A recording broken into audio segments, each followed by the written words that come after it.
Ukraine ও রাশিয়ার মধ্যে একটি সম্ভাব্য শান্তি চুক্তি হলে দুই দেশের সীমান্তে একটি বাফার জোন বা নিরপেক্ষ অঞ্চল পর্যবেক্ষণে নেতৃত্ব দিতে পারে আমেরিকা।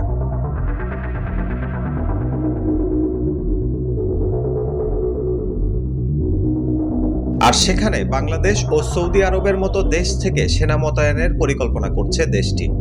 মার্কিন সম্প্রচার মাধ্যম এনবিসি নিউজের এক প্রতিবেদনে শুক্রবার এই তথ্য জানানো হয়েছে। প্রতিবেদনে বলা হয়েছে, ইউক্রেনকে রাশিয়ার হামলা থেকে রক্ষা করতে এই বিশাল নিরস্ত্রীকরণ অঞ্চলটি তৈরি করা হবে। এর নিরাপত্তার দায়িত্বে সৌদি আরব ও বাংলাদেশের মতো এক বা একাধিক ন্যাটো বহির্ভূত দেশের সেনারা থাকতে পারে।